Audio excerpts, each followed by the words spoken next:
Fala pessoal, tudo bem com vocês? Estamos com mais um A2Cast, né? O de número 10. Cara, estamos carregando o nosso canal aqui com um monte de conteúdo.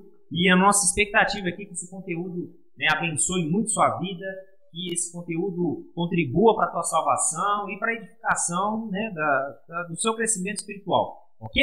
Bom, antes da gente começar qualquer coisa hoje, a gente tem que fazer aqueles pedidinhos básicos, né, comuns. A gente sempre faz. Quer pedir para você dar um like aí, cara. Comentar, né, os nossos vídeos. Tá eu aqui, o Lucas, né, Lucas? Nice. Dá o seu oi aí, cara. Pois é. A gente precisa muito que você interaja com a gente. Então, não custa nada para você dar uma clicadinha no like aí, comentar, como eu já falei aqui, e, consequentemente, ativar o sininho para quê?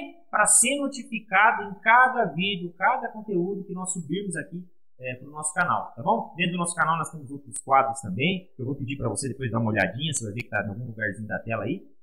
E então é isso, tá? E com isso, o Lucas provavelmente vai dar um recado agora pra gente. É isso aí, pessoal. E antes de nós começarmos o assunto, que você já deve ter visto aí no título do vídeo, nosso tema de hoje, antes de nós darmos início, nós temos que falar do nosso patrocinador, a Alfa Consultoria Contábil, o escritório de contabilidade aqui na cidade de Jaboticabal. Você que é de Jaboticabal e da região, está precisando aí de um escritório de contabilidade, você está a fim de empreender, você quer ser o seu próprio patrão, você quer começar o seu negócio, procure a Alfa Consultoria Contábil. Nós temos os nossos serviços que são de excelente qualidade, aqueles serviços tradicionais de escritório de contabilidade mesmo, que é ter a sua contabilidade em dia, o seu fiscal, o seu departamento pessoal, mas nós também temos alguns serviços diferenciais. O principal deles é a consultoria financeira para pequenas empresas.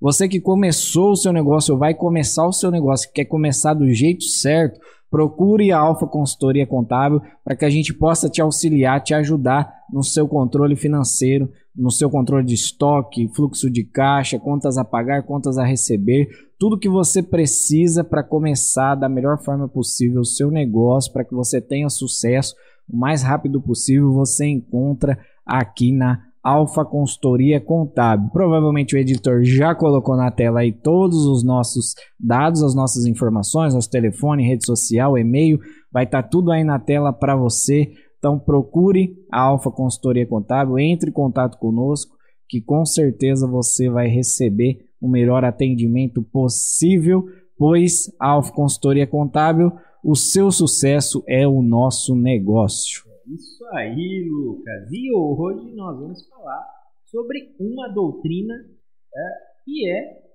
central, que é básica, né, para a nossa vida cristã. E, cara, eu acho que todo bom cristão, né, pelo menos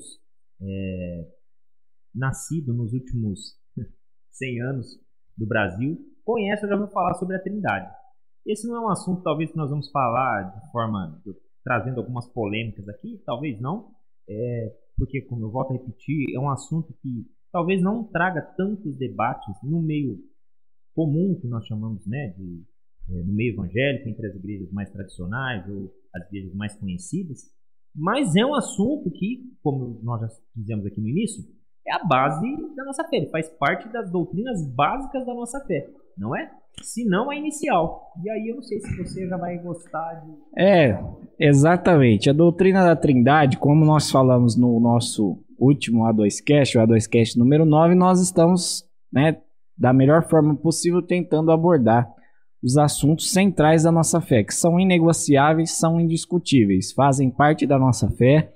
Nós precisamos conhecê-los para que a nossa fé seja forte e a gente não seja levado por aí por outros ventos de doutrina. E assim, a gente não está seguindo uma ordem lógica dentro dos temas, né? A gente está, né, se preparando, estudando, né, para apresentar os temas aqui. Se a gente fosse seguir uma ordem cronológica, talvez esse deveria ter sido o primeiro A2Cast, não, o primeiro tema. Uma vez que tudo parte, né, de Deus, né, e dos seus atributos e da sua pessoa, e nós cremos, né, em um só Deus que subsiste em 3 pessoas, né? Nós vamos explicar tudo isso aqui.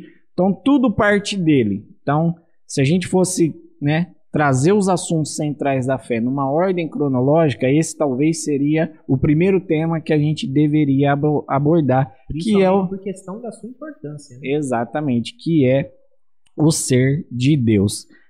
Eu até separei aqui um fato histórico. No século XX, houve dois teólogos que eles eram contemporâneos. Um se chamava Karl Barth, ele é muito famoso. Inclusive eu tenho lá na minha casa, na minha pequenina coleção de livros, eu tenho um comentário de Romanos dele, que é muito bom mesmo. O comentário de Romanos tem alguns versículos que ele gasta umas 4, 5 páginas para explicar um versículo, né? Toda a gama, né? O peso, né? Do evangelho, né? de Romanos. Às vezes ele gasta 5, 6 páginas dentro de um versículo ali que ele está expondo. E assim, é um trabalho muito bom desse teólogo chamado Karl Barth, né? Ele viveu ali no século XX, né? Não é tão antigo assim. E ele tinha um outro teólogo, também contemporâneo dele, alemão, que eu não vou saber, talvez, pronunciar o nome dele. Eu vou tentar, mas seria... acho que eu não vou arriscar não, cara. É um nome muito... Mas esse outro teólogo, que é um nome alemão, eu não faço ideia de como pronuncia, é muito difícil. Talvez eu vou pedir pro editor depois colocar o nome dele embaixo e você tenta pronunciar aí na sua casa. Eu vou passar o nome dele pro editor, né? E o editor coloca aí na legenda para você depois. Mas esse outro teólogo, ele afirmava que a doutrina da Trindade, ela deveria ser a última doutrina a ser ensinada. Porque poderia confundir a cabeça das pessoas, uma vez que de fato é um estudo muito difícil, você compreender o ser de Deus, ou seja, algo que está além do tempo e além da nossa compreensão, é transcendente.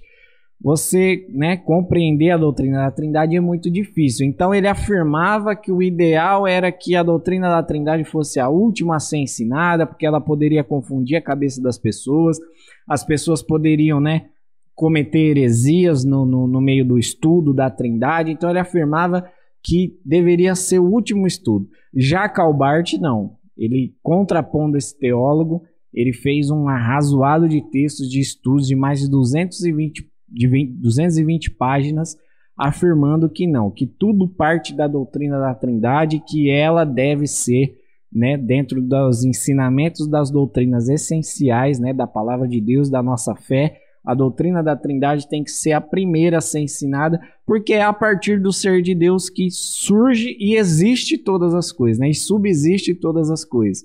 Então, a doutrina da Trindade ela é importantíssima e é por causa dela que nós, né, temos a nossa personalidade, porque nós, né, servimos a um Deus pessoal, nós servimos a um Deus que nos fez a sua imagem e semelhança.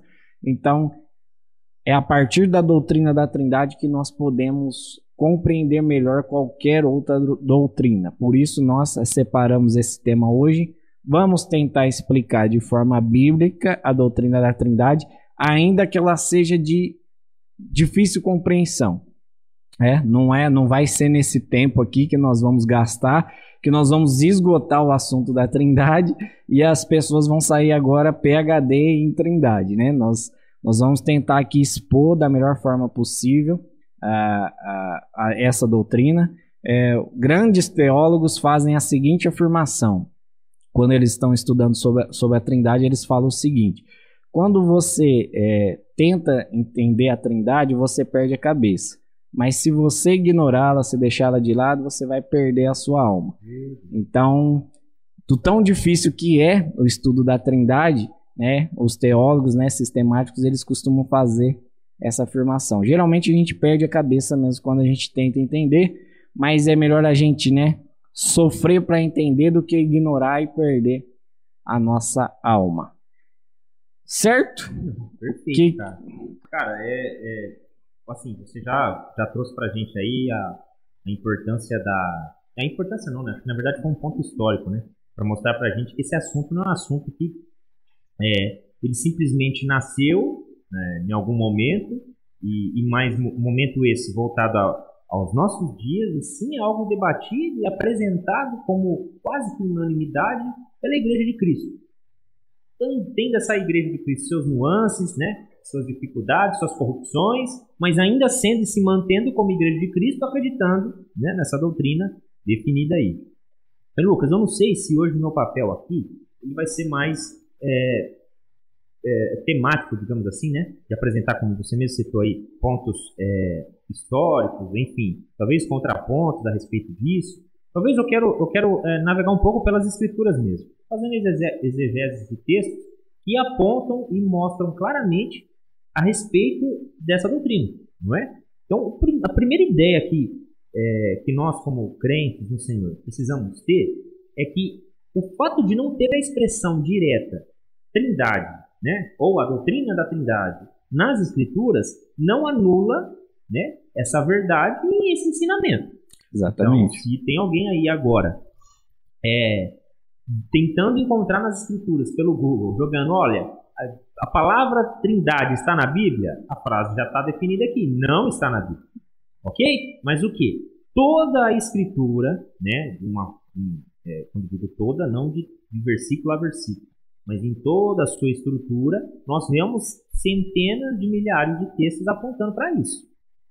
E eu gostaria de todas as minhas falas aqui definir em 4 pontos, os quais eu acredito que você também vai acabar definindo e contribuir para eles. Então, o primeiro ponto, primeiro identificar que Deus é Deus e não há outro Deus a não ser o nosso Deus, ponto, né, o Deus judaico-cristão, não há outro, ele é o Deus verdadeiro, o Deus, né, trino, como nós vamos falar aqui, mas o Deus verdadeiro e único.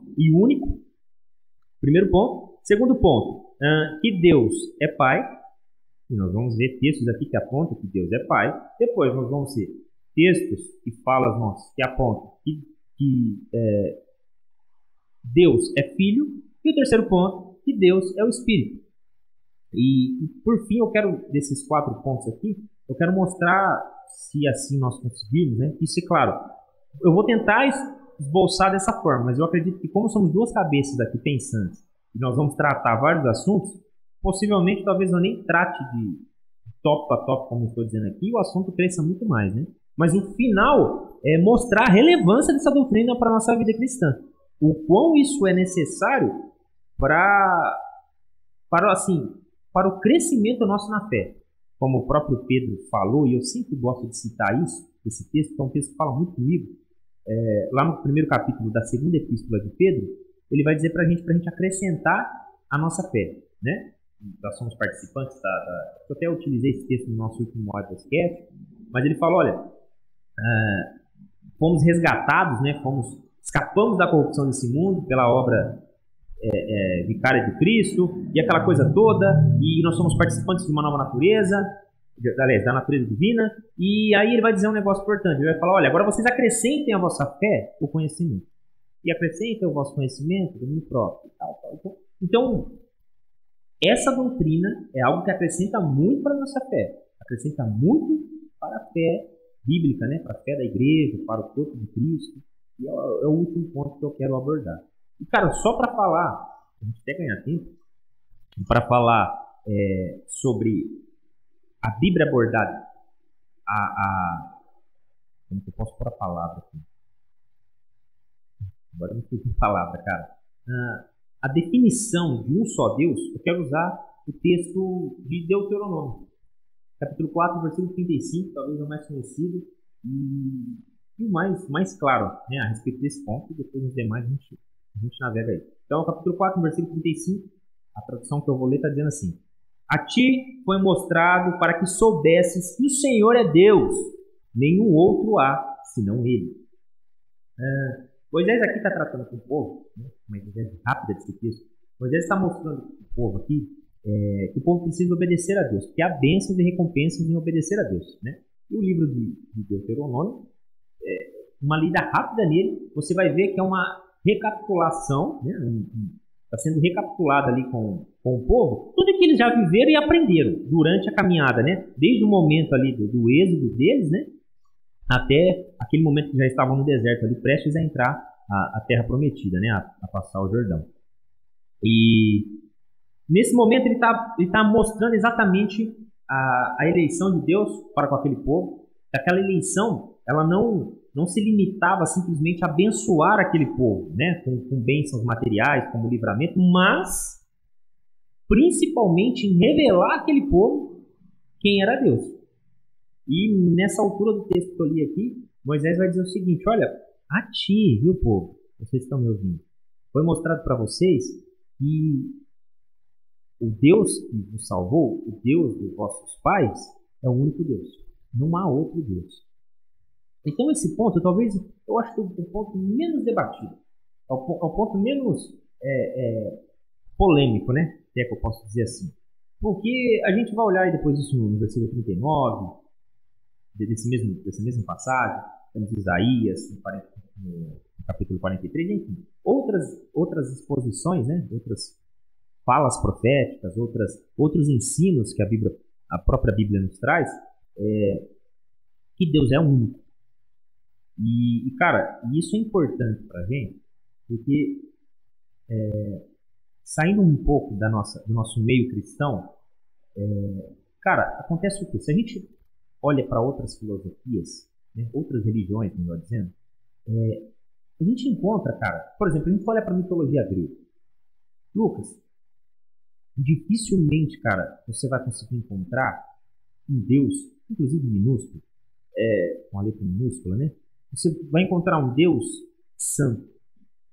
Não, você não encontra um Deus santo. O que você encontra nas suas ficções, nas suas definições, até nos seus atributos, são poderes, né? Poder de fazer alguma coisa, poder de movimentar o mar, poder de movimentar raios do céu, de fazer alguma coisa, mas santidade, né? De ser totalmente íntegro, de ser totalmente puro, só Deus, cara. E dentro dessas outras religiões, que são deuses apresentados aos homens, né? São vários, cara. Inclusive um consegue vencer o outro, enganar o outro, enfim, fazer coisas que com o nosso Deus não existe isso. A Bíblia é bem clara a respeito de toda a verdade passada sobre Deus. Deus é único, não foi criado, não houve antes nem haverá depois. Deus é único. E partindo dessa afirmativa minha, a gente já começa a entrar num lugar meio complicado agora, né? Porque nós vamos nos identificando como homens que fomos criados por um Deus único, soberano, criador de todas as coisas, que não tomou conselho com ninguém e que nós dependemos totalmente dele para tudo, para viver ou para morrer. Nós dependemos da vontade dele, né, cara? E assim, a Bíblia é bem clara a respeito de Deus ser único. Sim, sobre essa questão do Deus único, de fato, no Antigo Testamento, as falas sobre Deus, elas são muito claras pelo fato da questão de existirem os deuses pagãos, que geralmente eram imagens de escultura que o pessoal fazia, tal, animais e tudo mais.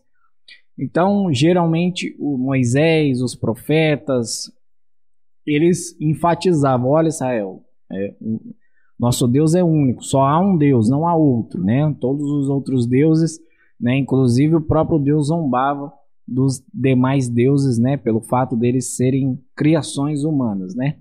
E agora o único Deus, o Deus de Israel, ele foi muito difundido principalmente no Antigo Testamento. A polêmica que existe, e eu acredito que a polêmica do Deus único, ela não é grande.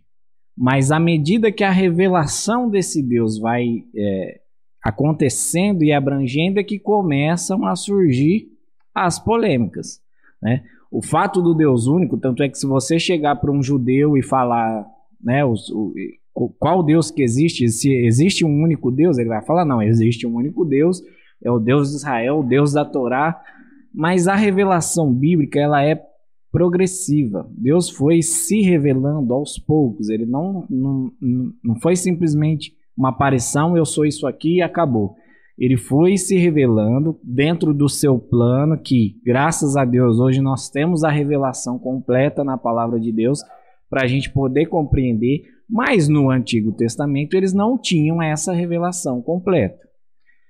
E a polêmica mas se Deus é único, aí depois vem a questão do Filho e a questão do Espírito Santo, e aí a gente, né, parte para a conversa, a discussão e o ensinamento sobre a Trindade.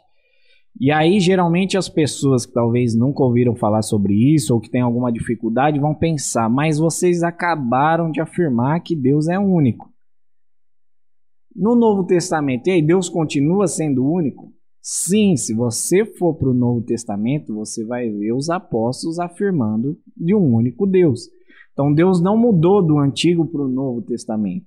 Ele simplesmente continuou se revelando como o único Deus. Então, nós cremos em um só Deus, um só Senhor. Só que esse Deus, ele, dentro dessa revelação progressiva, aí foi que nós passamos a entender que esse Deus subsiste em três pessoas. O Deus Pai, o Deus Filho e o Deus Espírito Santo. E dentro dessa revelação progressiva surgiu exatamente essa ordem. Primeiro ele se revelou como Pai, depois ele se revelou como o Filho, depois ele se revelou como o Espírito Santo, que até nos dias de hoje, né, o contato que nós temos direto com Deus é através do Espírito Santo, que agora passa a habitar dentro de nós, que passa a fazer morada dentro da nossa vida.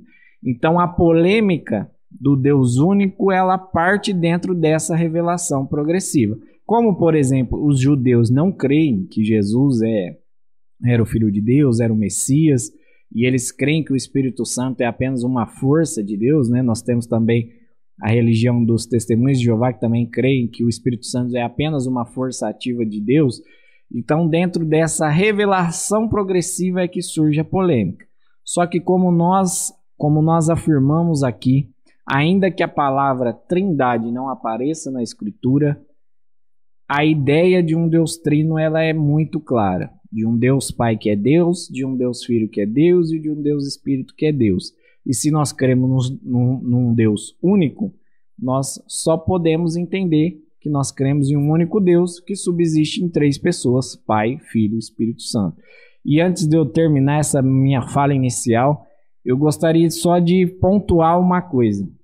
Geralmente as pessoas quando vão explicar a Trindade, vão tentar explicar a Trindade, geralmente elas fazem comparações com algumas coisas humanas. Tem até um vídeo famoso na internet de um pastor, e ele também é professor, Adalto, eu não vou lembrar o nome dele, mas ele, se eu não me engano, ele é professor de física, de biologia, não lembro agora. Mas eu sei que ele fala, né, num vídeo que circula na internet, até famoso, ele falando que Deus colocou a sua assinatura na criação, né? Tanto é que a gente encontra 3 em 1 em várias partes da criação, né? Nós que somos criacionistas, nós cremos que Deus criou todas as coisas. Ele fala que Deus colocou a sua assinatura. Tanto é que ele fala, né, que a matéria é 3 em 1, que é sólido, líquido e gasoso. Ele vai falar, né, do espaço, que é altura, largura e profundidade. Ele vai falar, né, do prótons, elétrons e nêutrons. Então, assim, várias partes da criação, ele fala que Deus colocou a sua assinatura, 3 em 1.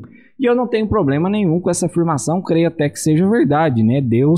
Tanto é que Deus nos fez a imagem e semelhança dele. Então, se nós somos seres pessoais, se nós somos seres relacionais, é porque nós cremos num Deus pessoal e num Deus que é relacional. Nós somos a imagem dele. Então, tudo que nós fazemos e somos aqui tem base naquilo que Deus é e que Deus faz. E essa afirmação da assinatura de Deus 3 em 1, eu não tenho problema. O problema é quando as pessoas tentam explicar a Trindade, né, a essência da Trindade com coisas humanas, né? Aí geralmente o pessoal, a mais clássica eu creio que seja o ovo. O ovo... Eu acho que no meio pentecostal não. Mas... Qual que seria no meio dela? Aquela do Sol. A do Sol? Sol é que... Eu posso falar? Pode. Eu vou falar, porque tem até um vídeo do próprio pastor Luciano Subirá, que é conhecidíssimo no meio pentecostal, né? Ensinando dessa mesma forma. Ele, é claro, ele é honesto na sua fala, ele fala, olha, ele não afirma ser isso a total verdade. Ele fala, o que mais me se aproxima em semelhança ao que dá a entender sobre a Trindade é que Deus é o Sol, a luz é Jesus e o aquecimento que me traz essa luz é o Espírito Santo. Essa é a revelação. Entendi. Não, vão ter outras, né? Tem essa do sol, tem a da água, tem a do ovo, né? A casca, o ovo e a gema.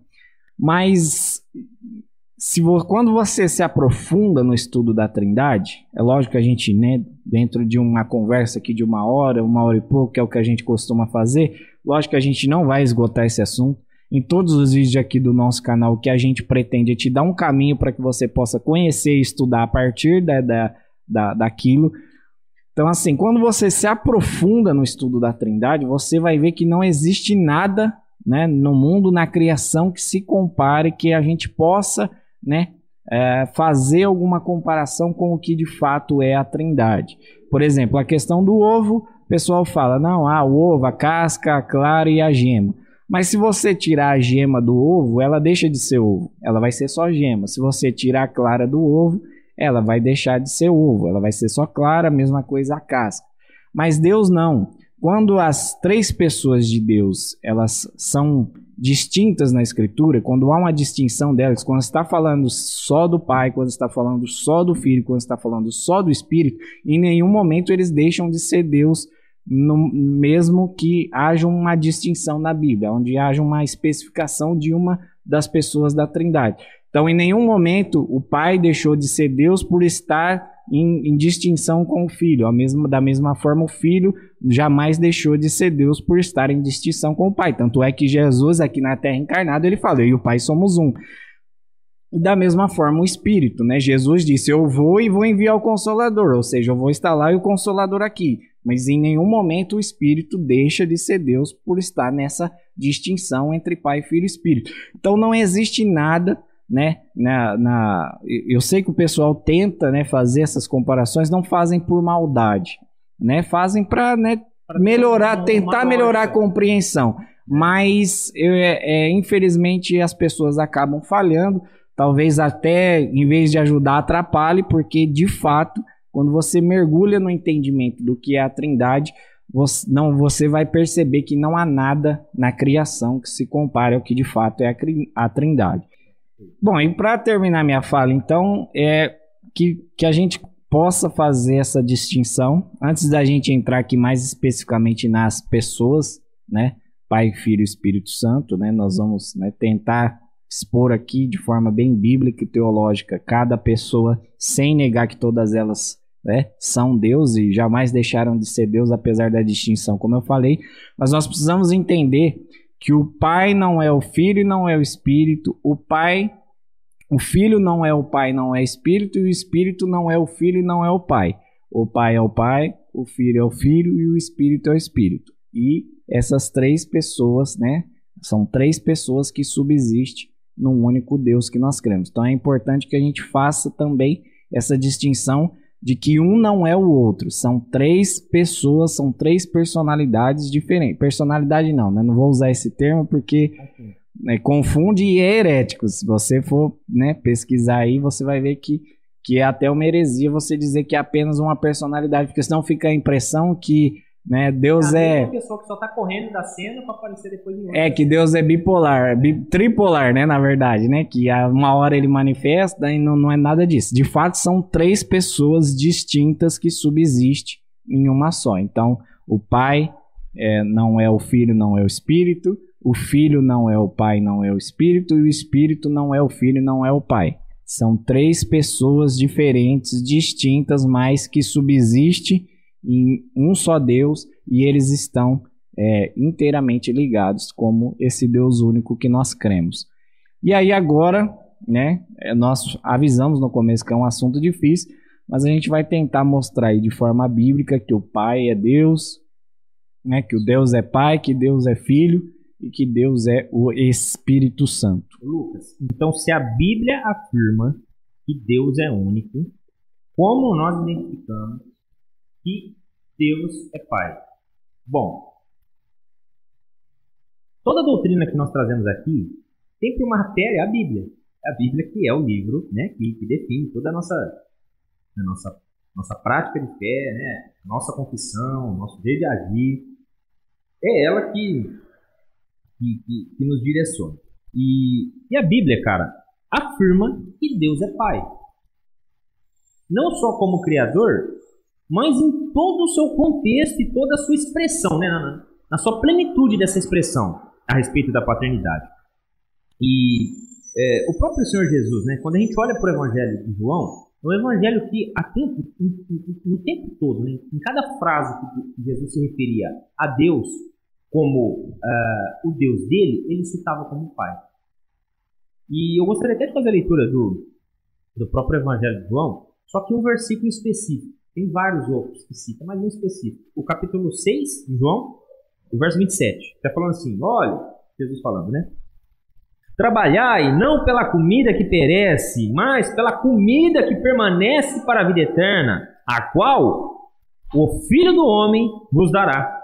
Porque a este, o Pai, Deus o selou.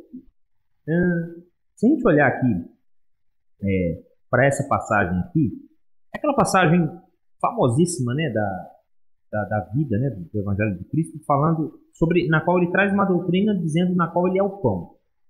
E ele vai dizendo várias coisas a respeito do pão, né, a respeito, principalmente por conta de já ter feito uma multiplicação de pães, de peixes. E nessa altura aqui ele começa a falar sobre a futilidade da vida.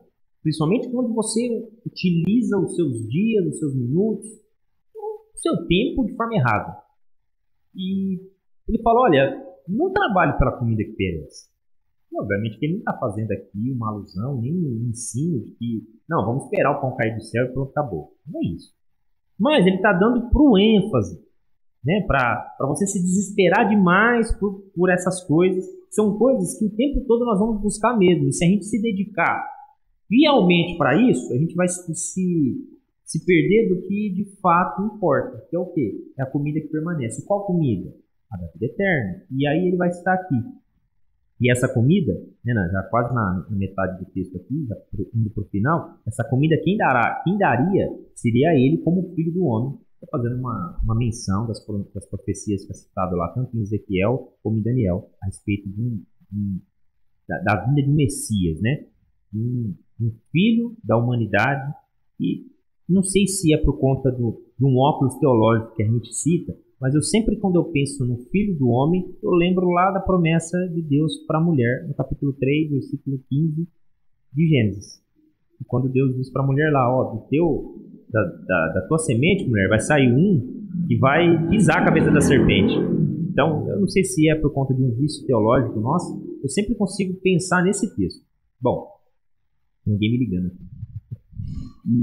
Vou deixar ligando. E aí, já no final, ele vai falar, né, que é o Filho do Homem, porque a este, o Pai, olha só, o Pai, aí ele diz, não é qualquer Pai, o Pai, Deus o selou. E ele está fazendo uma menção dele mesmo ali, né, falando sobre ele mesmo. Então, entre todos os textos que falam sobre esse Deus Pai, esse aqui Jesus deixa bem claro que Deus, como Pai, o selou para uma obra. E aí, eu falar sobre isso, importa a gente citar aqui sobre a economia da Trindade, que é uma expressão doutrinária, né, teológica, que nós vamos encontrar dentro de teologias sistemáticas, né, que falam exatamente sobre essas obras.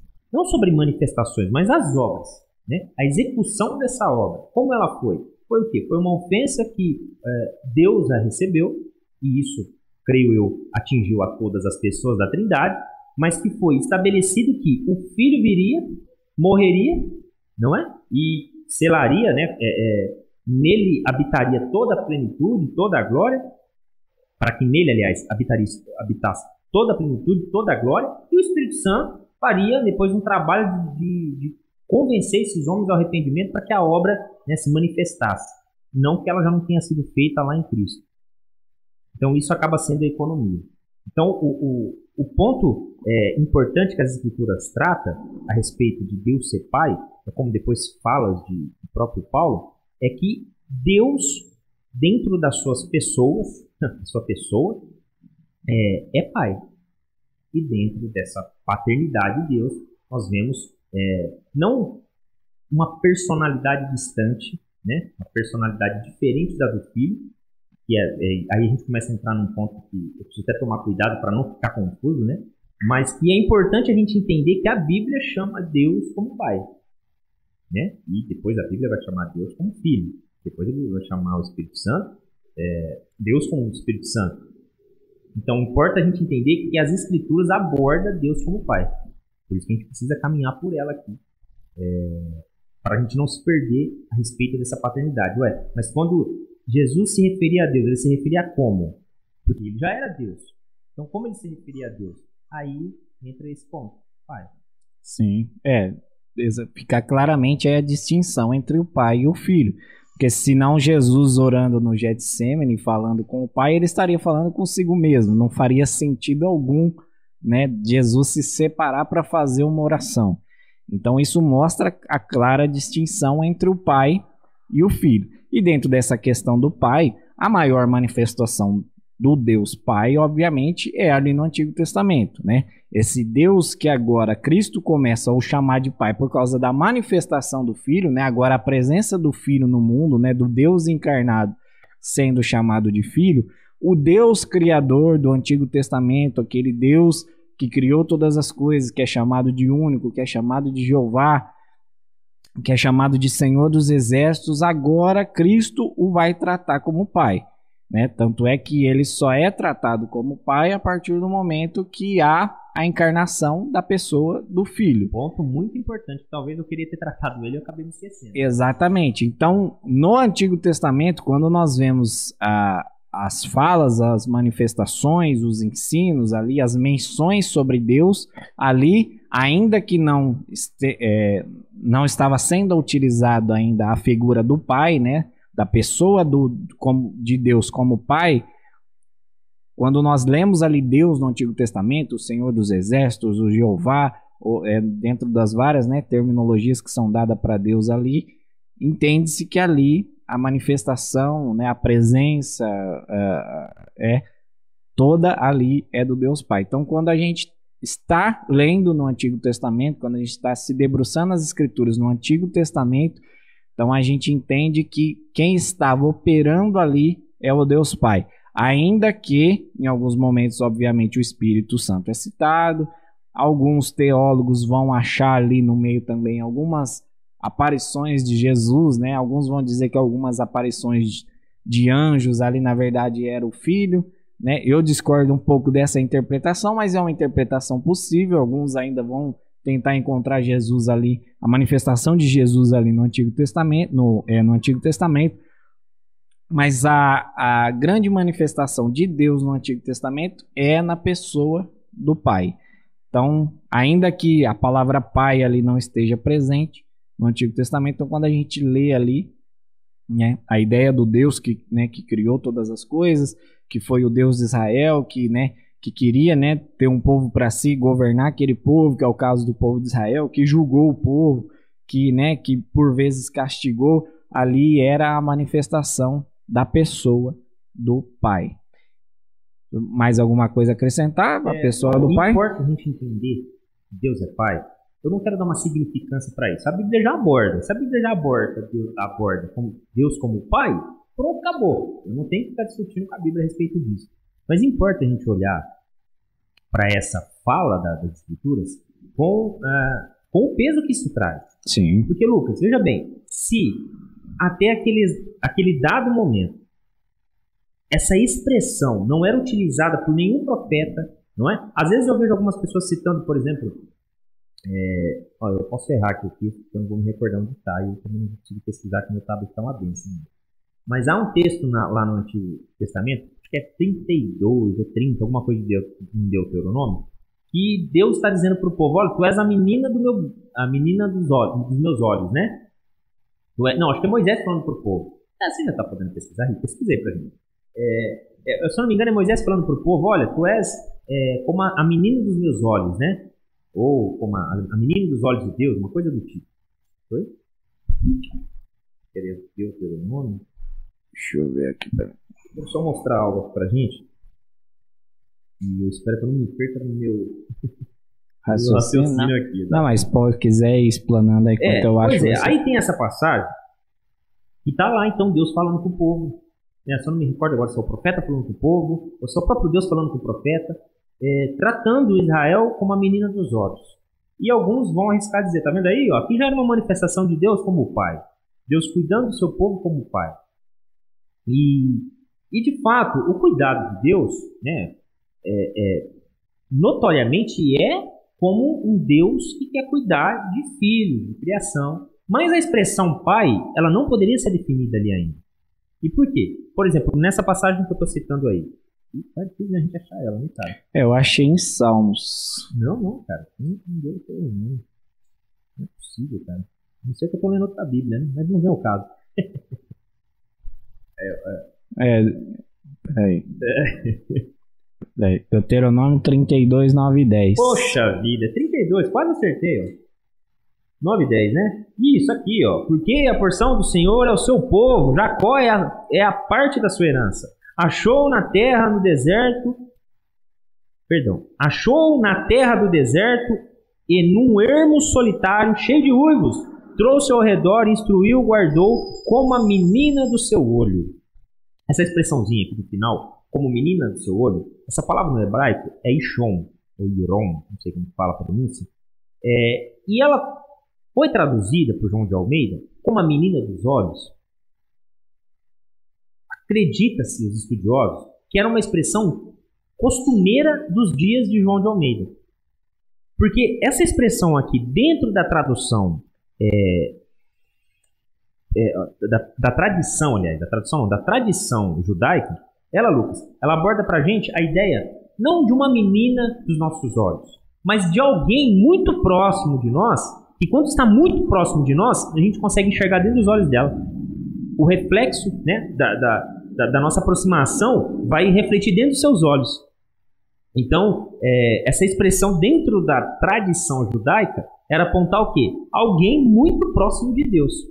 E, se a gente olhar até para o contexto aqui, isso vai acabar até colaborando. Você vai ver que Moisés está falando que Deus soberanamente, poderosamente, oniscientemente escolhe um povo, ama esse povo e traz esse povo, né, de um lugar mais desértico que tinha, do lugar mais improvável, traz esse povo para cultuar ele para um lugar mais improvável ainda, que é o deserto, né? E então o mais próximo que nós podemos ver é dessas manifestações, mas não a definição. E por que nós não temos a definição? Porque importa a gente lembrar que quando nós fomos criados para vivermos como família. Fomos criados por Deus para todo dia Deus se relacionar com a gente. Mas depois da queda isso foi inviável. Se tornou inviável. E depois da queda a distância só foi aumentando, né, de Deus. Então assim, a forma de Deus se relacionar com o seu povo, cara, exigia dele, né, não vou dizer que Deus precisou suar para se encostar do homem, né? Mas foi necessário ele despertar o homem em vários momentos, né? Colocar sentimentos dentro dos homens que era impossível devido ao pecado, né? Quando a gente olha, por exemplo, para o próprio Abraão intercedendo pelo povo, isso sem o Espírito de Deus, né? Sem a própria manifestação de Deus, é impossível para o homem ter, né, essa bondade interna. Isso é impossível. Bondade que eu falo no tocante à soteriologia, a salvação, né? E então nós só vamos encontrar a expressão Deus Pai depois da vinda de Cristo. E por quê? Porque o Deus Pai se manifesta agora como Pai porque o Filho estava entre nós. E a partir do Filho nós agora voltamos a ser família, porque isso foi tirado lá atrás no Éden. E fomos adotados pelo Pai por meio do Filho. Aleluias. Exatamente, cara. Olha, e eu sei que esses pontos são pontos que nós vamos tratar lá no final sobre a necessidade e a importância dessa doutrina dentro da nossa vida cristã, mas agora a gente já enxerga, né? Porque talvez a Bíblia trata Deus como Pai. Ainda que já importa saber que se a Bíblia trata como Pai, nós devemos então citar que Deus é Pai. Mas importa saber que há uma razão importante para a nossa vida cristã. Que é isso, que Deus é Pai de Jesus. E por conta da obra do Filho, do único Filho de Deus, nós hoje somos adotados. Exatamente. Temos uma morada, né, cara? E que fique claro dentro dessa fala sua, porque assim, algumas pessoas às vezes podem estar nos ouvindo e achar que há uma distinção do Deus Pai do Antigo Testamento, por ele não ter se manifestado como Pai do Deus Pai do Novo Testamento agora com a vinda de Cristo. Se você vê Deus agindo com Israel, você vai ver que Deus sempre foi Pai, desde a criação até, né, o chamar de Israel ali como seu povo. Esse mesmo fala sobre isso. Exato. Ele chama do ermo, né? Chama de um lugar ruivo, de um lugar solitário. Exato. Ele sempre foi pai. Apesar do termo, né, de se usar essa expressão, né, que quem começou a utilizar foi o próprio Cristo. Apesar de não se utilizar, né, de chamar Deus de pai, né, não era comum no Antigo Testamento, mas Deus sempre se manifestou como pai. Sempre cuidou daqueles que ele chamou de seu, ele cuidou como pai. No Novo Testamento, agora com a manifestação do Filho, né, da pessoa do Filho, aí sim ele começa a ser chamado de pai. Mas Deus não mudou do Antigo para o Novo Testamento, porque parece que algumas pessoas acham que Deus no Antigo Testamento era um carrasco, era um carrasco que só punia, né, e aí no Novo Testamento agora ele é o pai bonzinho, né, que ama todo mundo e tudo mais. E Deus não mudou nada do Antigo para o Novo Testamento, né? Falando especificamente da pessoa do Pai, não mudou nada, continua, né, a mesma manifestação. A diferença só é que ele não era chamado de Pai no Antigo Testamento e passou a ser chamado no Novo, mas a operação dele continua a mesma. Exatamente, cara. E assim, é importante saber por que não era chamado. Por quê? Porque era considerado isso como uma heresia. E por que era considerado como uma heresia? Porque Deus sempre se manifestou como Deus único. Deixou claro para todo mundo, gente, eu sou o único Deus. Exatamente. E aí, de repente, vem Jesus dizendo, eu sou filho de Deus. Ele diz, pô, pera lá. Não, é uma heresia isso. É tanto que a própria passagem que eu li lá do capítulo 6 de João, textos antes, textos depois, Jesus é quase apedrejado por conta dessas falas. Quem é você? Os fariseus falando para ele. Quem é você para dizer que você é filho de Deus? Agora você vai falar que o Deus, criador de todas as coisas, se relacionou com alguém e teve filho? E Jesus vai dizendo, não, vocês não entendem as coisas. Inclusive, vocês não entendem porque o Pai... Exatamente. Porque o Pai não quer que vocês entendam. Porque devido a essa obra tem a dureza do coração de vocês, enfim, ele vai tratando vários pontos lá. Mas importa a gente entender que a manifestação do Deus Pai, ela é mais clara e plena em Cristo exatamente porque ele é o Deus Filho. E agora nós vamos entrar, talvez, num ponto importante. O Deus Filho que as Escrituras tratam. E esse aqui, cara, é muito mais fácil, talvez, da gente identificar e o menos tumultuado. Por que eu quero dizer que é menos tumultuado? Quem hoje define que é contra... como que eu posso falar? Que é oponente, né, dessa doutrina que nós confessamos e acreditamos, que é da Trindade, eles vão dizer o seguinte, que o Deus poderoso, criador de todas as coisas, existe somente na pessoa de Jesus. Né? É só um Deus e essa manifestação toda está nele. E quando nós começamos a falar disso aqui de forma isolada, o pessoal vai falar, pô, concordo com o Guilherme. Né? Se cortasse o vídeo agora daqui até a parte que eu vou mostrar aqui, nós vamos debater aqui, né? Discutir a respeito do Deus Filho, a pessoa vai falar, eu concordo plenamente. E a Bíblia vai falar isso, não é? É claro que precisa entender que nós estamos falando que Deus é Pai, Deus é Filho e Deus é Espírito. E o texto talvez mais claro disso é João, né? Sim. Né, no prólogo ali do texto ali, logo no início. E eu poderia arriscar falar de cabeça aqui, mas eu falte com alguma vírgula. Ô, diretora, se você puder pegar um pouquinho d'água, por favor? Ó, aqui em João 1, essa diretora abastece aí seu copo. No Evangelho de João, né? Capítulo 1, versículo 1. Esse texto é muito conhecido, está dizendo, no princípio era o Verbo. O Verbo identificado como Deus. Como palavra, né? E então ele era o Verbo. Ponto. E ele está falando aqui sobre Jesus, o próprio Jesus. E o Verbo estava com Deus. Opa! Já temos uma separação aqui, né? E o Verbo era Deus.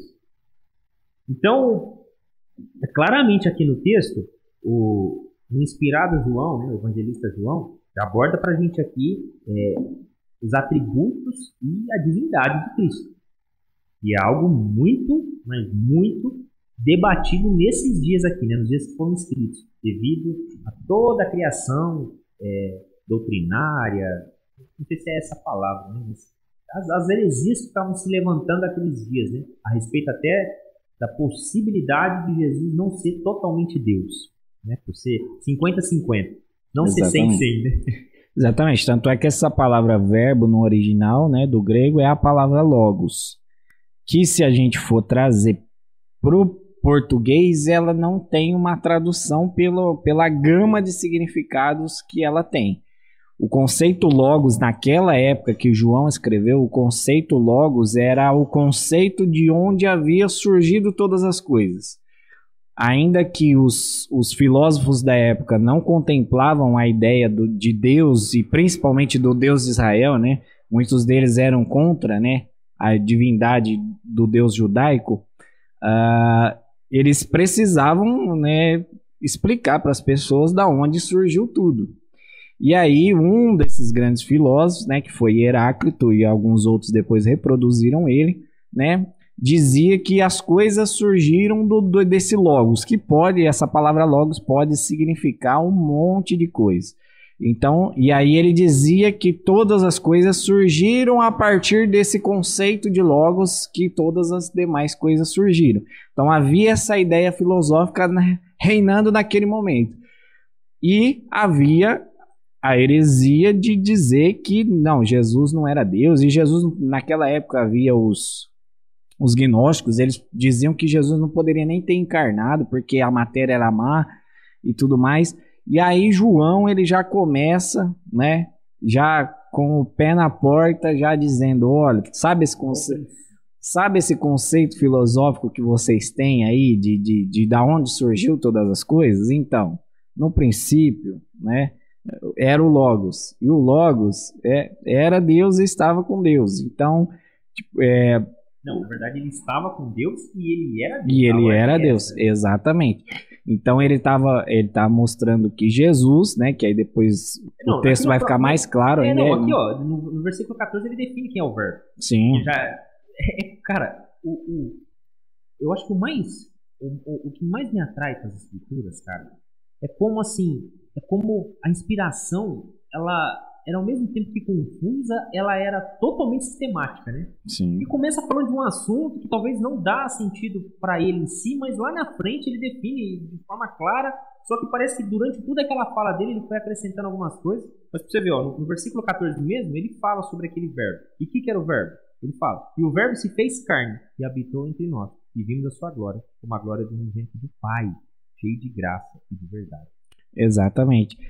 E assim, é importante, eu queria pontuar uma outra coisa aqui.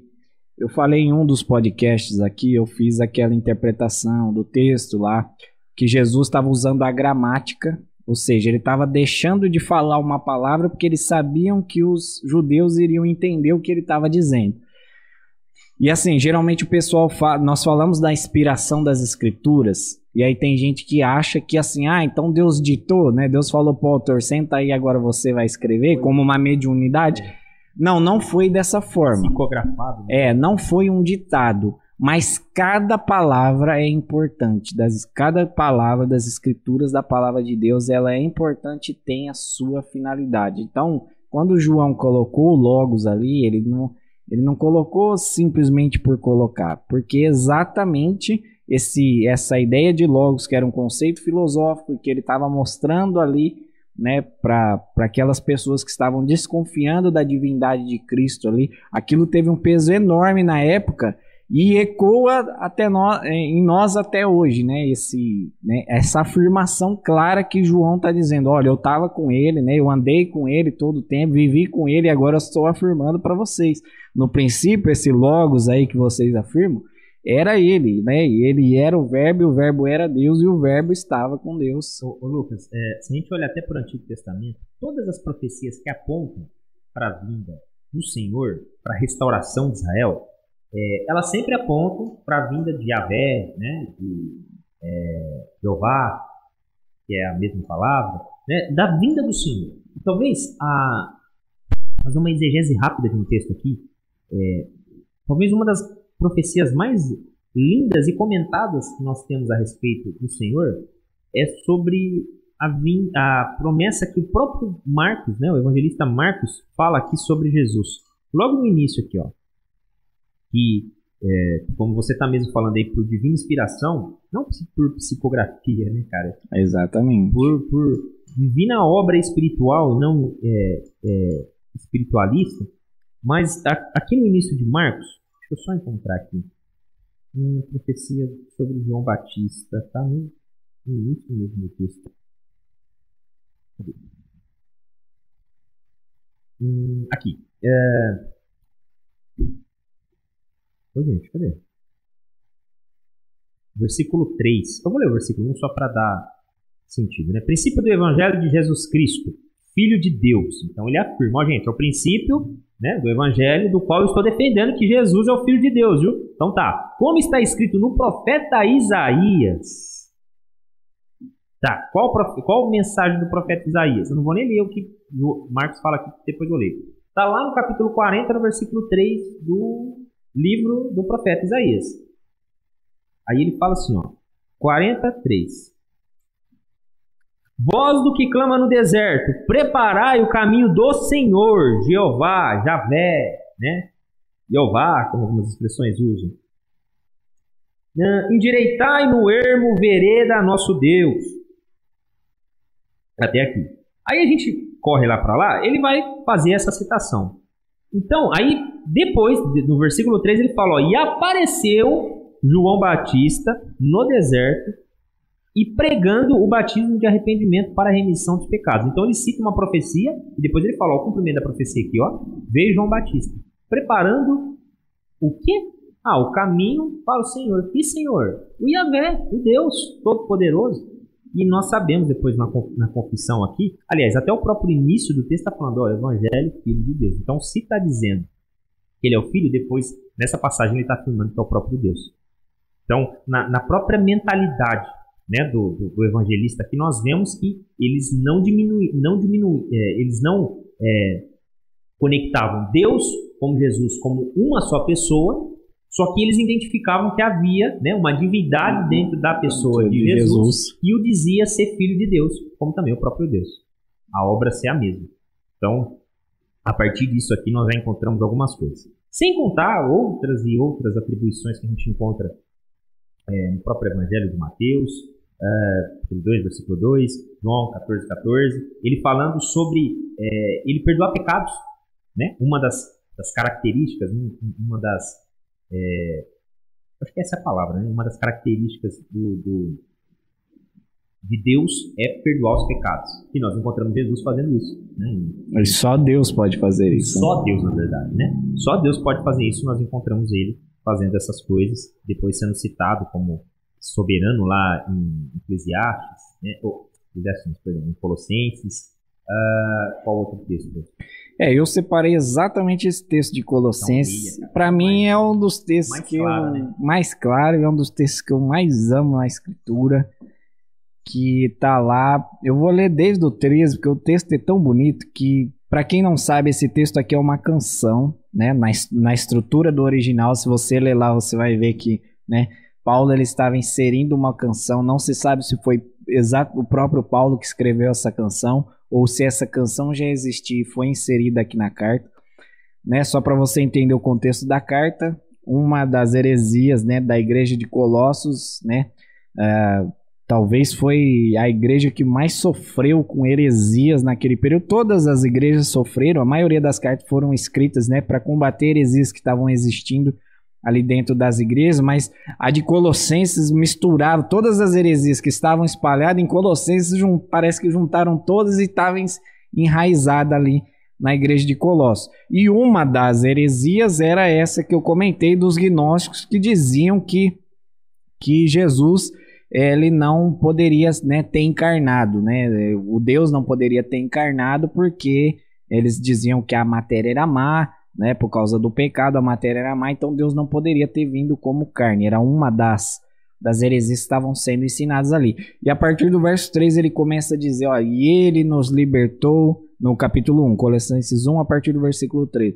E ele nos libertou do poder das trevas e nos transportou para o reino do seu Filho amado, em quem temos a redenção, a remissão dos pecados, ou seja, nós temos a remissão dos pecados no Filho, ou seja, o Filho é Deus porque só Deus pode remir pecados. E aí diz, ele é a imagem do Deus invisível, que ele está dizendo, olha, vocês nunca viram Deus? Aí Deus esteve diante de vocês, ele é a imagem do Deus invisível, o primogênito de toda a criação. Pois nele foram criadas todas as coisas, nos céus e sobre a terra, as visíveis e as invisíveis, sejam tronos, sejam soberanias, quer principados, quer potestades. Tudo foi criado por meio dele e para ele. E ele é antes de todas as coisas. Nele tudo subsiste. Ele é a cabeça do corpo, que é a igreja. Ele é o princípio, o primogênito dentre os mortos, para ter a primazia em todas as coisas, porque Deus achou por bem que nele residisse toda a plenitude, e que, havendo-a feita a paz pelo sangue da sua cruz, por meio dele reconciliasse consigo mesmo todas as coisas, quer sobre a terra, quer nos céus. Esse texto ele é uma canção que Paulo inseriu aqui nessa carta exatamente para combater essas heresias. E aqui Paulo deixa claro, né, que ele é Deus, que ele estava na criação, que todas as coisas foram criadas por meio dele e para ele, e que tudo que ainda subsiste, subsiste por causa dele. Ele é a imagem do Deus invisível. Então, se você quer saber como é Deus, olhe para a pessoa de Cristo. Você vai ver claramente ali a pessoa de Deus. Não, pode já. Cara, assim como eu tentei trazer, claro, tomando todo o cuidado possível, uma significância para a manifestação de Deus como Pai, e essa significância, claro, limitada, porque eu sou finito, e obviamente que ela melhor trabalhada, ela melhor definida, talvez vai ter muito mais coisas para a gente explanar, e muito mais razões para dizer por que Deus é Pai, manifestado assim no Novo Testamento. Mas olha só, quando a gente olha para Deus Filho, a única forma da gente conseguir olhar para Deus depois da queda foi olhando para o Filho, cara, porque a obra que Cristo fez centraliza tudo nele. Então, da mesma forma que o perdão de Deus me alcançou pelo Filho, a única forma de eu conseguir olhar para Deus é pelo perdão do Filho. Exatamente. E, cara, esse texto aqui, ele é um texto que, como você mesmo citou, ele arranca, cara, ele chega a levantar os cabelos do braço da gente. Porque, irmão, ele, segundo o início que você citou aí, ele nos tirou das potestades, cara. Só Deus, cara, tem poder. Só Deus tem força suficiente para nos arrancar, né, de uma natureza caída, da qual Ele mesmo tinha criado a gente para não cair, né? E Ele mesmo, só Ele tinha poder para fazer isso. E a Cristo importou Deus colocar toda essa diligência, toda essa obra, né? Enquanto dentro dessa ideia de economia da Trindade, como nós estamos falando, em obra, não é? De estar toda ela em Cristo, toda a glória, toda a eminência, toda a criação, enfim, todas as coisas nele, e ele sempre com cabeça. Então, por que importa para a gente olhar para Jesus como Filho, né? Como Deus Filho? É porque se nós queremos olhar para Deus, porque nós estamos sendo atraídos para isso, obrigatoriamente nós vamos ter que olhar para o Filho. E olhar, né? Olhar para suas obras, olhar para sua vida e, consequentemente, a gente vai ter que olhar para cá, né, cara? Porque é aqui que está definido, é aqui que está apresentado, que é deixado como herança o Cristo. Lá em Hebreus ainda, não, se eu não me engano, é o capítulo 4, a partir do versículo 13 ali mais ou menos, quando ali o autor de Hebreus, que nós acreditamos ser Paulo, ele está fazendo uma comparação de Jesus com o sumo sacerdote, ele está mostrando que Jesus é o sumo sacerdote, ele fala, olha, agora vocês podem se achegar ao trono com confiança, e vocês vão encontrar lá um trono cheio de graça e de misericórdia. Mas por quê? Porque nós temos alguém, né, da linhagem de Melquisedeque, o sumo sacerdote, que está ali à direita, à destra de Deus, como homem, como nosso representante ali. Então, se nós podemos hoje acessar o trono e a encontrar um trono cheio de graça e de misericórdia, porque sem o Filho o que nós encontraríamos ali é só a ira de Deus, porque é o que nós merecemos. Agora, com o Filho ali à destra de Deus e como nosso representante, nosso sumo sacerdote, que ele não fez simplesmente um sacrifício de animal, mas ele entregou a si mesmo, e agora como o homem ele está ali à destra de Deus e ele é o nosso representante, a gente pode se achegar ao trono de Deus, e o autor fala que nós podemos chegar com confiança e que nós vamos encontrar um trono cheio de graça e cheio de misericórdia. Mas por quê? Porque nós somos bons? Não, porque o Filho está ali à destra de Deus e ele é o nosso representante. Exato. Então nós temos um Deus que é homem que está lá à destra de Deus e nos representa. Carne, né, exatamente. O verbo, irmão, se fez carne. Olha, você que está nos ouvindo aí, entenda que o verbo se fez carne para nos averbar, sabe? Para nos carregar com essa verdade, cara. Lucas, a gente vê, cara, a primeira fala, eu já tô saindo desse assunto para a gente entrar no último, que é muito importante também. E, inclusive, nesse último, eu quero até quebrar algumas visões erradas que nós temos a respeito do Deus Espírito, né? Espírito Santo. Mas, cara, tem um texto lá de Isaías, nós sempre fazemos uma exegese horrível dele, cara. E eu falo que eu já fiz muito isso, tá? Já usei até para campanhas, das quais quando eu participava num outro ministério, que é o texto lá do capítulo 55 de Isaías, no versículo 11. E depois de falarmos que temos que buscar o Senhor, e buscar enquanto há tempo, que o profeta está falando ao ímpio, abandone seu caminho. Ele vai falar que os pensamentos de Deus são mais altos, que as coisas de Deus são maiores que os nossos caminhos deles são maiores. E a gente sempre pensa, cara, que quando o profeta está falando aquilo, ou pelo menos quase sempre quando é citado, é num ambiente de sofrimento. A pessoa está passando uma dificuldade, e a gente está tentando trazer um consolo para a pessoa, e a gente vai utilizar desse texto. Talvez não seja errado fazer isso. Mas qual que é o problema? É nós dizermos que esse texto só está falando sobre isso. Olha, você está passando um momento difícil? Entenda que os caminhos de Deus são mais altos, os planos de Deus são mais altos. E de fato é uma verdade. Temos um outro lado desse cast aqui, do qual falamos sobre o sofrimento do justo. Corre lá, acessa, assiste lá, você vai ver que vai contribuir muito também para a tua vida.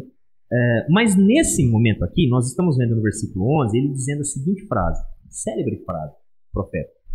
Assim será a palavra que sair da minha boca. Ela não voltará para mim vazia.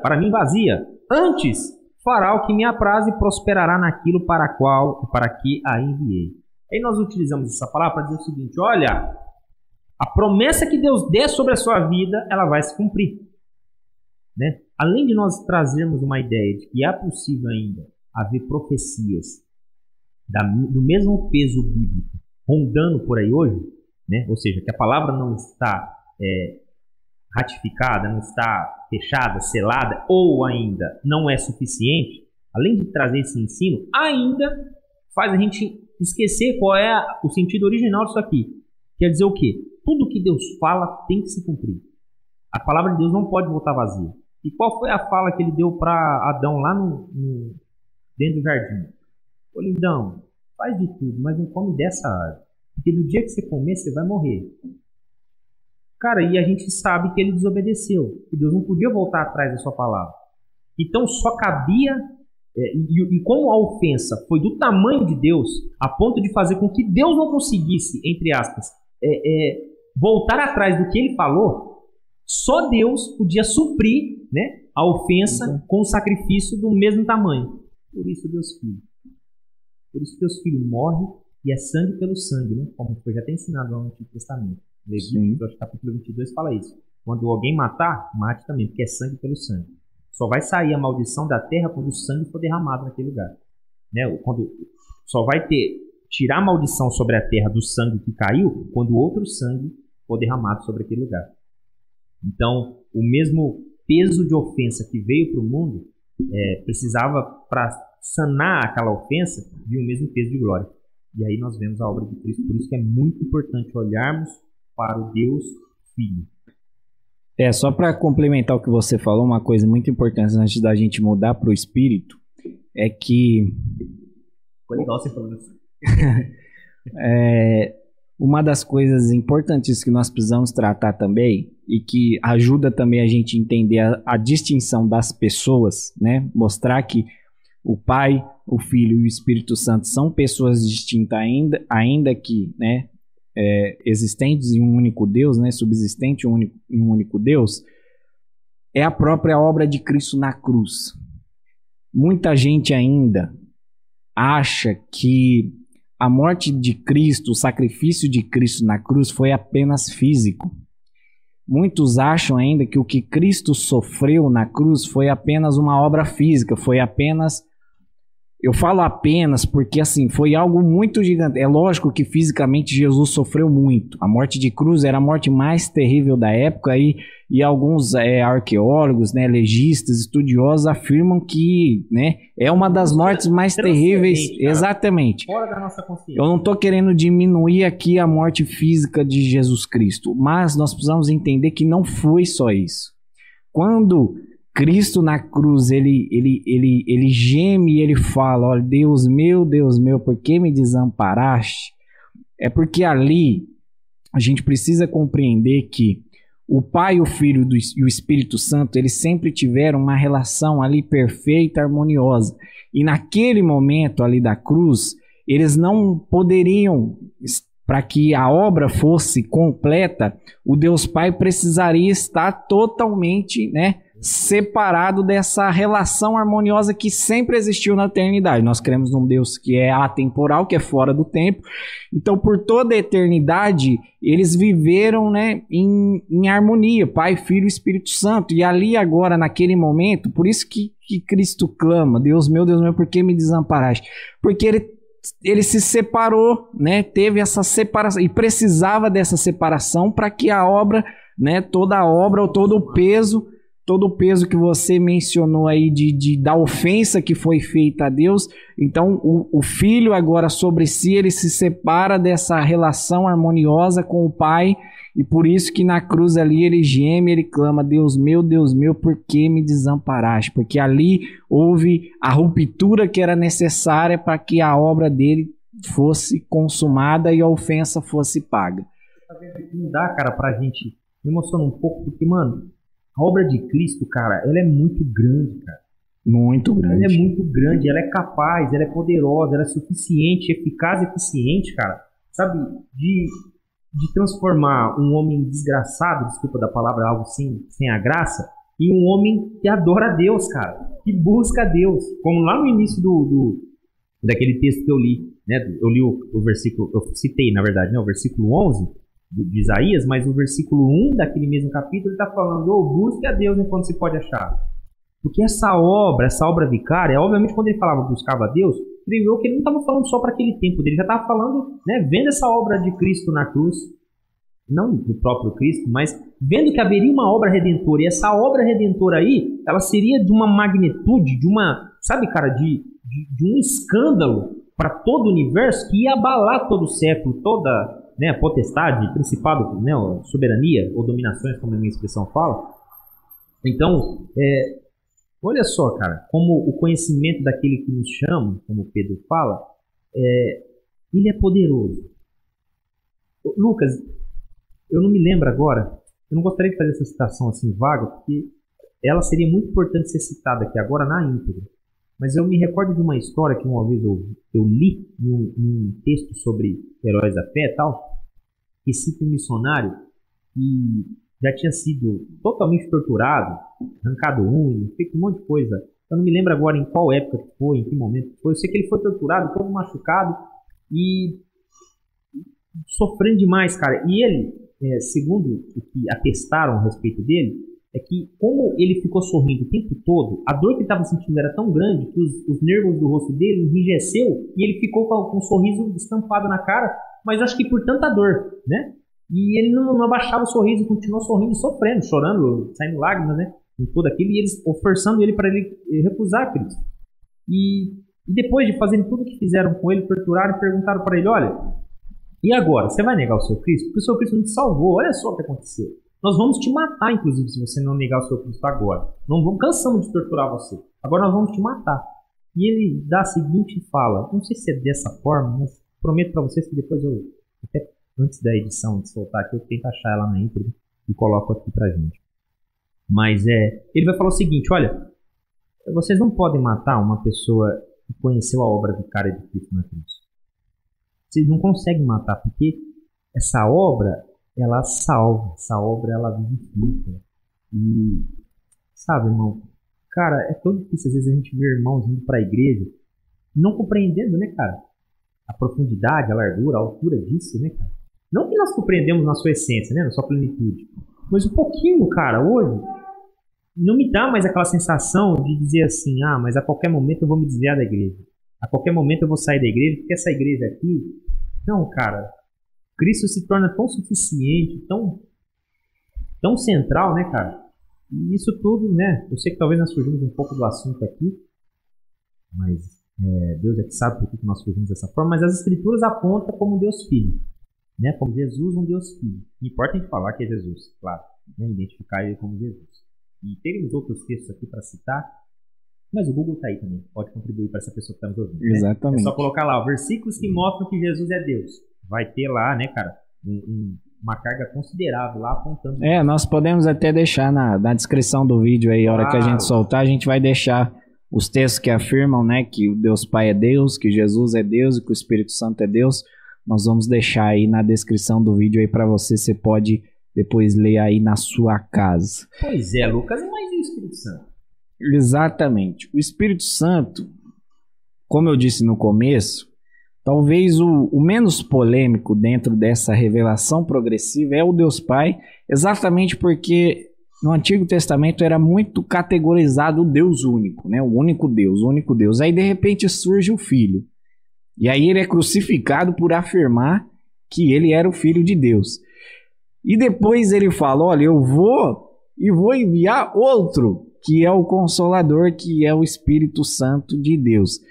E dentro dessa revelação progressiva, nós agora entendemos, né, e cremos nessa trindade, o Pai e o Filho, que nós já falamos, e agora o Espírito. Alguns ainda nos nossos dias, algumas religiões, né, igrejas não, né, algumas outras religiões vão afirmar, né, que o Espírito Santo não é Deus, que ele é apenas uma força ativa de Deus e tudo mais, mas não é o que as Escrituras apresentam segundo aquilo que nós cremos. A diretora está para olhar para a central. Se precisar é para olhar para aquela, tá bom. Tá bom, diretora, fica tranquila aí. E agora nós vamos falar do Espírito, que dentro dessa revelação progressiva aumentou ainda mais a polêmica em relação à pessoa de Deus. Porque se estava com duas, já estava com polêmica. A terceira, então, né, se Jesus já sofreu por afirmar que era o Filho de Deus, aí depois quando ele ascende aos céus, ele fala, eu vou, mas eu vou enviar o outro, que é o Consolador, que é o Espírito Santo de Deus. E nós cremos, né, que o Espírito Santo é Deus, e nós vamos expor os textos aqui, né, que couber aqui dentro do nosso tempo para mostrar que o Espírito Santo é Deus. Mas assim, quando você analisa, né, nós vamos apresentar aqui, mas quando você analisa assim de uma forma macro, né, olhando as três pessoas, o Pai, o Filho e o Espírito Santo, você vê que a harmonia é perfeita dentro do plano de Deus. Lá em Efésios, né, a partir do capítulo 1, vai falar que Deus tinha um plano.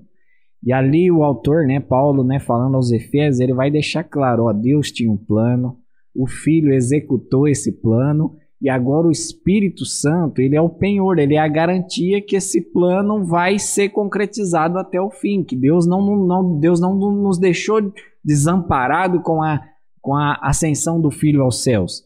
Então você vê a perfeição do plano de Deus e da execução do Filho, e agora o Espírito Santo, que é o nosso penhor, que é a garantia que, né, esse plano de Deus está sendo, né, e será consumado na segunda vinda do nosso Senhor e do Messias.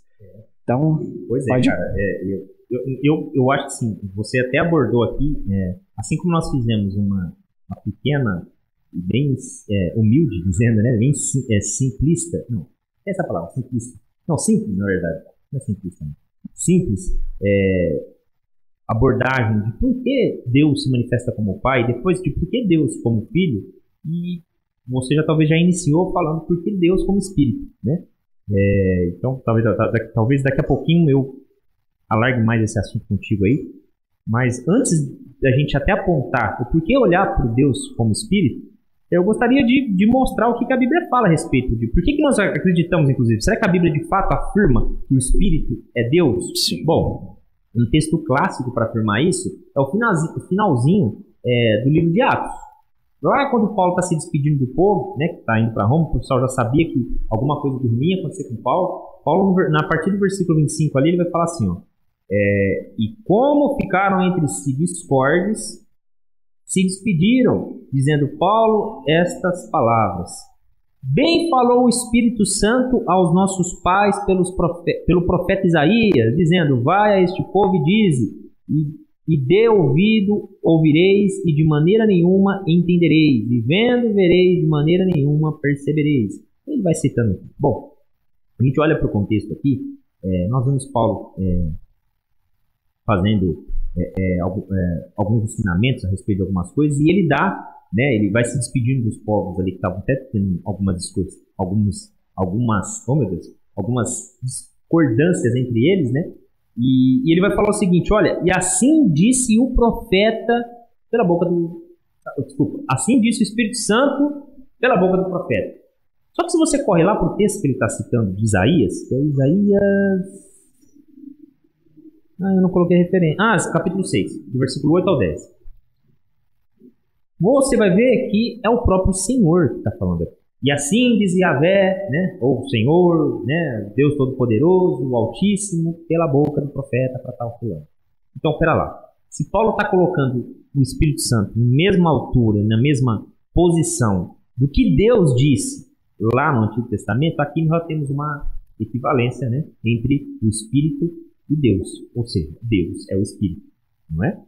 Entre essas passagens, se a gente continuar, nós vamos encontrar aí mais uma quantidade considerável da parte de Paulo, fazendo as mesmas alegorias. Sim. Né? Talvez o mais claro, né, já que nós deixamos claro e definimos aqui que Jesus também é Deus, é o próprio Jesus falando do batismo. O batismo, que é algo importantíssimo para a nossa fé, que nós que somos, né, dispensacionalistas, nós cremos que o batismo é a confissão pública, né, de pessoas que entendem e compreendem essa obra, né, de Cristo na cruz do Calvário. Ele vai dizer: olha, vocês vão ser batizados em nome do Pai, do Filho e do Espírito. Ou seja, ele está colocando o Espírito no mesmo nível de igualdade do Pai e do Filho. O próprio Filho está colocando o Espírito no mesmo nível de igualdade dele e do Pai. Talvez esse seja o texto mais claro, mas nós temos outros textos, né, que vão... Até sobre a manifestação, o que você ouve sempre é as pessoas citando até aquele caso de Pedro. Porque Pedro vai dizer, né, olha, o que vocês fizeram, o pecado... deixa eu citar, aliás, o contexto. É o capítulo 5 lá de Atos, que tem o caso das ofertas de Ananias e Safira, né? Certo. E quando eles decidem, né, mentalmente, juntos, né, não entregar a oferta a oferta que deveria ser entregue, eu não sei qual deveria ser o valor, mas que eles retêm segundo o que foi proposto. Quando eles chegam para Pedro e vão falar para Pedro isso, Pedro vai dizer para eles: olha, vocês mentiram ao Espírito, vocês não mentiram para mim não, viu, gente? Vocês mentiram contra Deus, né? E o Deus que ele cita, eu vou até ler aqui, porque eu acho que eu estou falando, estou até descontextualizando aqui o texto, ó. Capítulo 5, versículo 3 e 4. Eu vou direto para o acontecimento. Aliás, para a própria fala de Paulo, né? Ou de Pedro. E guardando não ficava para ti, e vendida não estava em teu poder? Por que formastes esse desígnio em teu coração? Não mentistes aos homens, mas a Deus. Cadê? Não, perdão. Aqui, ó, no versículo 3, aliás. Disse então Pedro: Ananias, por que encheu Satanás o teu coração para que mentisses ao Espírito Santo e retivesses parte do preço da herdade? Aí ele vai dizer isso aí depois no versículo 4. Então, quando vocês mentem, lá no texto, no finalzinho do livro, né? Quando vocês mentem, não mentem aos homens, mas a Deus. Então, antes eles falam que o coração deles se encheu de Satanás e eles mentiram para o Espírito Santo, e depois eles citam. Então, a mentira de vocês foi a Deus. Então, o Espírito Santo e Deus, né? Aí alguns vão usar esse texto aqui como a única passagem que deixa bem claro que a manifestação do Espírito Santo só tem essa, não tem mais nenhuma outra. E aí a exegese que a gente fez aquele último texto lá, aliás, o último capítulo de Atos mesmo, aponta que Paulo já estava fazendo essa mesma equivalência. E depois nas cartas dele ele vai fazer isso várias vezes, né? Até a grande saudação que algumas igrejas usam, das quais eu uso, por exemplo, aquele momento da bênção apostólica, né? Do finalzinho lá da segunda carta dos Efésios, capítulo, não lembro, eu sei que o versículo é o 13, eu também não sei se é o versículo é o 13, mas enfim, está no último texto lá, que ele vai dizer isso, né? Que a graça de nosso Senhor Jesus, que o amor de Deus e a comunhão do Espírito seja convosco. Então, já aponta ali numa equivalência, né? De um pé de igualdade, de iguais para todos. Tem um outro texto também, que, né, ainda falando, e Jesus fez isso, né, várias vezes, tem um outro texto, né, que está lá em João 14, que Jesus fala o seguinte para os seus discípulos, ele fala, olha, se alguém me ama, guarda, está lá em João 14, a partir do versículo 23, ele diz o seguinte, olha, se alguém me ama, guardará a minha palavra, e o meu Pai o amará, e viveremos para ele e faremos nele morada. Ou seja, Jesus está falando, olha, eu e o Pai vamos fazer morada em vocês. Aí ele continua, quem não me ama e não guarda as minhas palavras, e a palavra que vocês estão ouvindo não é minha, mas do Pai que me enviou, tenho dito isso enquanto ainda estou com vocês. Ou seja, ele está falando que ele e o Pai vão fazer morada, mas ao mesmo tempo ele está dizendo isso, ó, eu estou falando isso enquanto eu estou com vocês, porque aí ele vai dizer, tenho dito isso enquanto ainda estou com vocês, mas o Consolador, o Espírito Santo, que o Pai enviará em meu nome, esse ensinará a vocês todas as coisas e fará com que se lembrem de tudo o que eu lhes disse. Aqui Jesus ele está fazendo exatamente as duas coisas. Ele está fazendo a distinção entre Pai, Filho e Espírito, ele está mostrando que são exatamente três pessoas distintas, ao mesmo tempo ele está dizendo que ele vai fazer morada em nós, ele e o Pai, por meio de quem? Por meio do Espírito. Ou seja, ele claramente está dizendo, olha, o Espírito Santo também é Deus, eu, o Filho, o Pai e o Espírito somos um. Eu vou subir, mas o Pai vai enviar um Consolador em meu nome, e esse Consolador vai lembrar todas as coisas que eu falei. Então, assim, Jesus aqui, ele claramente está mostrando a distinção das três pessoas, ao mesmo tempo que ele está afirmando, olha, a morada de Deus, ou seja, o habitar de Deus agora vai ser por meio do Espírito que o meu Pai enviará em meu nome, né? Que é o Consolador, o Espírito Santo de Deus. Então, nós temos vários, né, textos que mostram claramente a divindade do Espírito, o Espírito, né, no mesmo nível de equivalência de Jesus e do Pai, né, do Filho e do Pai. Então nós temos vários textos que apontam para isso. E como eu disse, é inegável, né? Você vê a obra perfeita e as atuações, né, as manifestações desse Deus, né, triuno que nós cremos, né? Na manifestação do Pai, na manifestação do Filho e agora na manifestação do Espírito Santo em nós. Ô Lucas, e claro, assim, você já falou isso no início. Aliás, acho que durante toda a nossa fala você falou isso algumas vezes. Mas assim, se, né, de tudo que nós distinguimos aqui, fizemos a distinção, então, de que, aliás, distinção não, os tópicos que nós criamos aqui. O primeiro tópico, nós apontamos que Deus é único, só há Deus, não há outros deuses, não é um Deus com três cabeças, nada disso. Não. É um só Deus, né, que não há um outro antes e nenhum depois, mas que esse Deus dividido nas pessoas lá subsistem nele mesmo. Ponto. Do mesmo jeito que nós afirmamos então que Deus é Pai, que Deus é Filho e que Deus é Espírito Santo. Mas você citou, importa agora no final a gente só salientar que são pessoas distintas.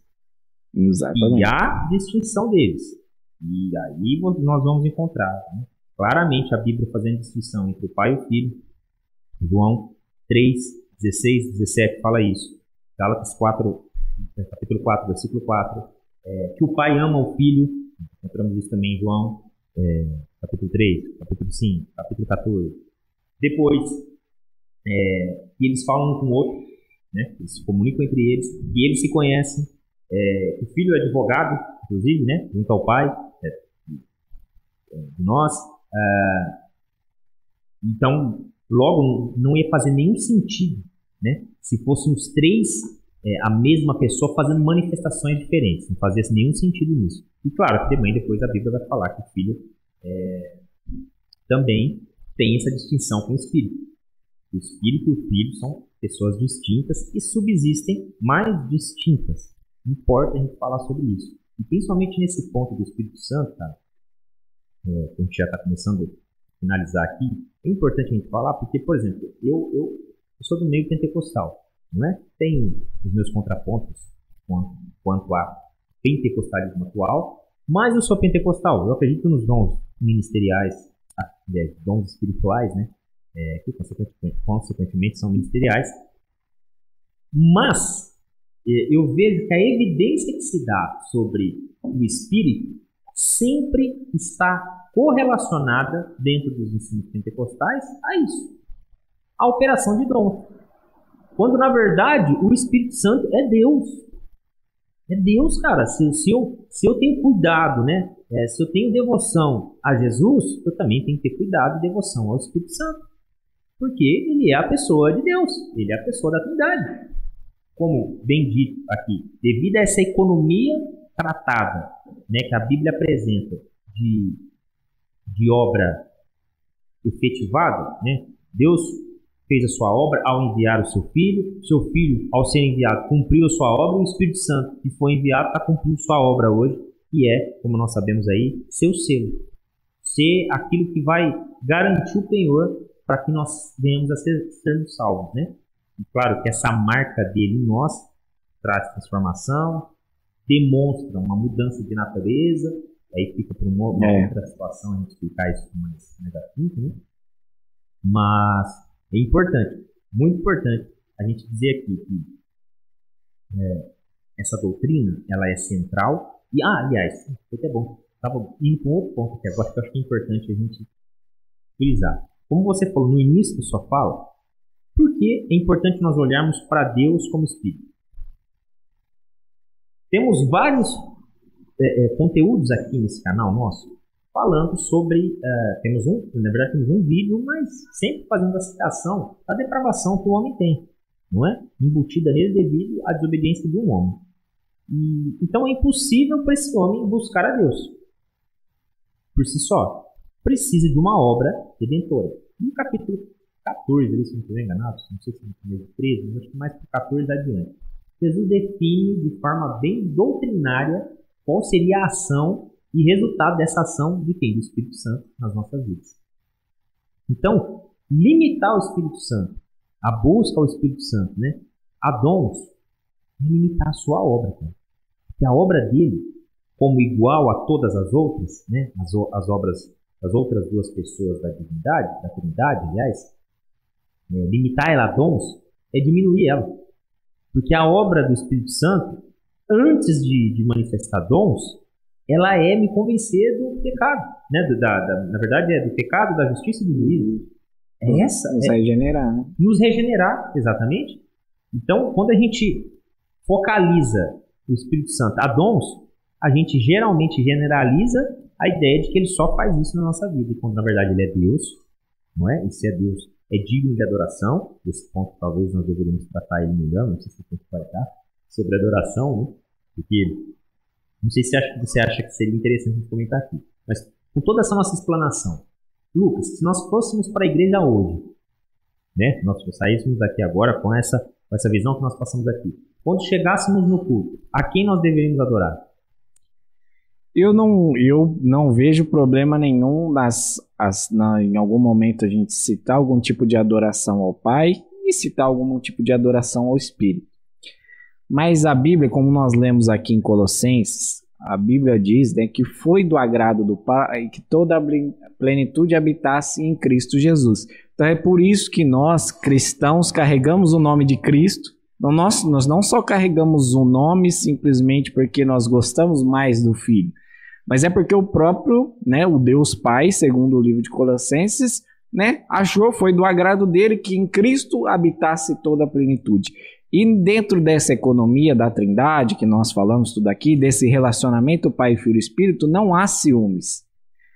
Por isso, nós, costumeiramente, sempre falamos mais do nome de Cristo. Nós sempre citamos Jesus, até porque, assim, nós temos ele como nosso representante, né, em carne. Nós cremos, né, vai ficar para um outro podcast, a divindade e a humanidade de Cristo. Nós podemos fazer um podcast só sobre isso, e ainda ia faltar, né, para a gente poder falar, ia faltar tempo para a gente poder falar sobre isso, a divindade e a humanidade de Cristo, mas nós cremos que temos um Deus, 100% no caso da pessoa de Cristo, 100% homem, 100% Deus. Então nós temos um representante como homem, corpo físico, glorificado, mas um corpo físico lá no céu nos representando. E a própria Bíblia diz que nós devemos, né,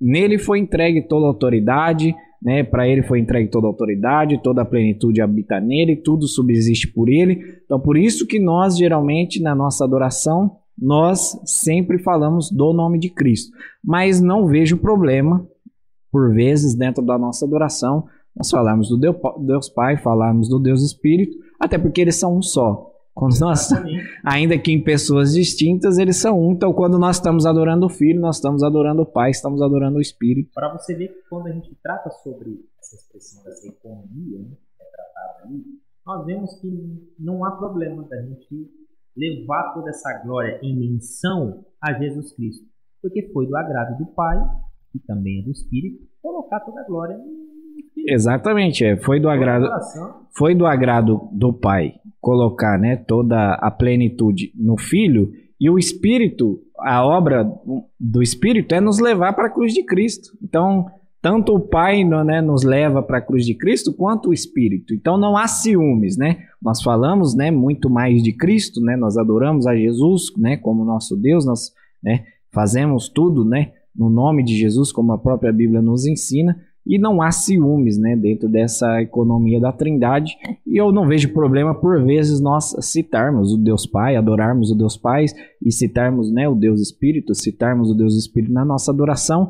Mas como, né, é a tradição cristã, né, e a própria Bíblia nos empurra, nos ensina, nos mostra, o próprio Espírito nos empurra para isso, e nós, né, elevarmos a adoração à segunda pessoa da Trindade, que é o Filho. Então é isso. A Bíblia deixa bem claro, então, que há distinção. Acho que esse assunto é só a gente vê, né, uma manifestação clara da distinção, e é quando Jesus está sendo batizado, uma fala do céu, a pomba representando o Espírito descendo sobre ele. Sim. Então, depois o próprio Espírito levando ele para o deserto. Então você vê que há uma distinção das pessoas, não é? Sim. Mesmo sabendo que Deus é onisciente, que ele está em todos os lugares ao mesmo tempo, mas a pessoa dele deixa bem manifestada ali, nas suas obras, né, econômicas, né, dessa doutrina que nós estamos falando. A gente está falando tanto assim, que você pesquisa, você vai ver que vai contribuir muito para o seu entendimento. É a economia da Trindade. A economia da Trindade, exatamente. E depois o próprio Cristo, né, quando ele vai dar a grande comissão dele lá de Mateus, que talvez haja um contraponto a respeito de Marcos, mas de Mateus todos são unânimes em dizer que aquele texto, o copista não errou, né, na hora de passar, não foi nenhum acréscimo, nada, aquilo de fato está lá. E é quando ele vai dizer que quando fosse feito o batismo tinha que ser em todas as pessoas da Trindade. No Pai, o Filho e o Espírito Santo. E alguns vão acrescentar em nome de Jesus, que é uma unidade sobre todos nós. Mas a verdade é que o ensino foi deixado ali da divisão e da distinção dessas pessoas divinas da Trindade. Do Espírito, do Pai e do Filho. Amém. Cara, eu acho que foi muito bem explicado por a gente aqui, para a glória e para... Sim, eu acredito, assim, como nós dissemos aqui, né, se nós formos falar aqui de cada pessoa, a gente teria muito mais coisas para falar da sua... todas as citações mesmo? Vou citar todas a sua obra, que nem nós citamos aqui algumas das obras que o Espírito faz, como é a manifestação, né, nos entregar os dons, mas ele, antes dos dons, ele não se regenera, ele não nos convence. Então nós, né, se nós formos citar... Tem, né, convencido. Exatamente. Então se nós formos citar tanto a obra do Pai, quanto a obra do Filho, quanto a obra do Espírito, a gente ia passar muito mais tempo aqui. Mas acredito que dentro do tempo que a gente estabeleceu, creio que as pessoas vão ter um bom caminho para elas, né, pisarem e agora dar continuidade. O que a gente sempre deixa claro aqui nos nossos vídeos é que nós jamais sentamos aqui para esgotar um assunto e falar, não, é isso aqui e acabou, né? A gente sempre quer dar um caminho, uma base boa, mas te dar um caminho para que você continue estudando, né, por si só. O que a gente quer das pessoas que nos acompanham não é simplesmente vir aqui, ouvir o que a gente falou, isso aí é verdade, beleza, e acabou. Não. Deixar por, né? O que a gente quer é que você confira se o que nós estamos falando aqui é bíblico, né? Se é verdade, se está na palavra de Deus, se está contido na palavra de Deus, e que se você identificar que o que nós falamos aqui é palavra de Deus, está correto, saiba que isso é só uma iniciação para você poder estudar e se aprofundar cada vez mais nos temas que nós temos trazido aqui. E nós achamos importante hoje falar da Trindade, porque, né, dentro dessas doutrinas centrais que nós estamos querendo, né, cada vez mais ajudar as pessoas a lembrarem e a se fundamentar, né, porque hoje há muita discussão teológica sobre as coisas secundárias nas igrejas, né, fala-se sobre muitos assuntos periféricos e pouco tem se falado daquilo que é central. E é isso que nós queremos, né? Que a gente volte à centralidade da nossa fé e tenha uma base firme, base forte para a gente se consolidar e pisar. E essa doutrina da Trindade é importantíssima porque é dela que parte tudo, né? É da obra de Deus, na pessoa do Pai, na pessoa do Filho, na pessoa do Espírito, que nós podemos estar sentados aqui hoje, né? E fazendo, né, uma boa teologia. Então, nós escolhemos esse tema hoje, espero que tenha te abençoado. Você quer acrescentar alguma coisa? Não, eu acho assim, a gente fez isso durante a nossa fala, mas só para fazer uma revisão rápida, cara. É importante a gente saber essa doutrina, né? A gente ter o conhecimento dessa doutrina, exatamente por conta das obras, cara. Porque as obras de cada pessoa da Trindade afetam diretamente as obras das nossas vidas. Exatamente. Não é a obra da pessoa de Deus, de Deus Pai, a obra da pessoa de Deus Filho, do Deus Espírito. São obras importantíssimas, e à medida que nós vamos conhecendo isso, à medida que nós vamos nos envolvendo com esse conhecimento, algumas palavras, alguns textos, como até citei aqui de Isaías, eles começam a fazer mais sentido na Bíblia. Não são textos jogados ao vento, né? E parece que está ali só para me fazer uma promessa de alguma coisa. Mas, na verdade, não. Às vezes até uma afirmação, não é uma promessa. Né? É uma afirmação de que algo que talvez até aconteceu, a gente está imaginando que vai acontecer ainda. E se eu conheço bem quem Deus é, eu conheço bem quem eu sou, porque eu sou a imagem e a semelhança dele. Então, se nós nos julgamos pessoas relacionais, é porque nós temos um Deus relacional. Um Deus que ele é um único Deus, mas ele subsiste em 3 pessoas e ele se relaciona entre as 3 pessoas, como nós citamos aqui, ele ama, né, Jesus orou ao Pai, né, o Pai ama o Filho e ele, né, o Espírito nos lembra das palavras do Filho e do Pai. Então, assim, há uma relação na Trindade, há um relacionamento. E se nós somos seres relacionais, é porque o Deus que nos criou é um ser relacional. Então, quando nós conhecemos e entendemos o Deus que nós cremos e servimos, né, nós também nos conhecemos ainda mais. É isso aí. Certo? Certinho. Então, você vai fazer aquela citação? Mas antes de você fazer a citação, eu vou pedir aquelas coisinhas tradicionais para você. Nós já estamos no 10º podcast. Nós já vamos entrar aí agora na casa dos 2 dígitos aí para informar para você em qual podcast a gente está.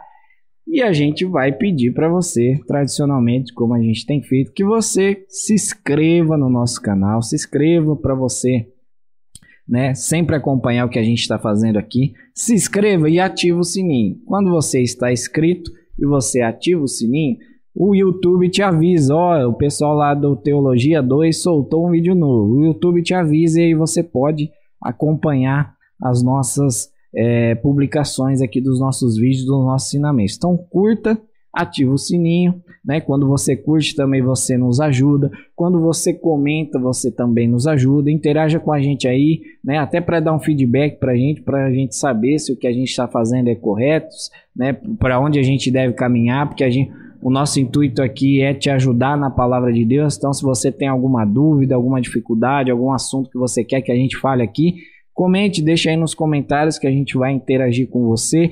E quando você interage com a gente, curtindo, comentando, compartilhando, você gera engajamento no vídeo. E aí o YouTube entende, né, que está tendo interesse pelo vídeo. E aí ele recomenda o vídeo para mais pessoas, que é a nossa intenção aqui. Que o bom evangelho, que a boa palavra de Deus, que a teologia, né, feita de forma sincera e saudável, alcance o maior número de pessoas possíveis.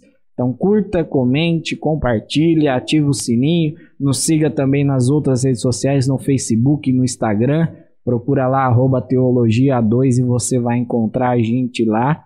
Nos podcasts nós não temos feito isso, mas nesse podcast especificamente nós vamos deixar os textos na descrição aí para você verificar aí os textos que apontam que o Deus Pai é Deus, que o Deus Filho é Deus e que o Deus Espírito Santo é Deus, conforme as Escrituras ensinam. Cara, okay? Eu gostaria de fazer a menção de John Owen. Glória a Deus. Ele escreveu um livro. Na verdade, eu não me recordo agora se ele escreveu ou se copiaram de um sermão dele e acabou se tornando um livro. É chamado A Doutrina da Santidade, a Doutrina da Trindade explicada pela Bíblia. Em um dos seus trechos, John Owen vai dizer o seguinte: essa é a substância da doutrina da Trindade, no que concerne ao interesse direto da fé. A primeira intenção das Escrituras ao revelar Deus para nós é que o temamos, creiamos, adoremos, obedeçamos e vivamos para Ele como Deus. Amém. Glória a Deus. Cristo, Deus abençoe a todos. Fiquem todos com Deus. Mais um. Até a próxima, pessoal.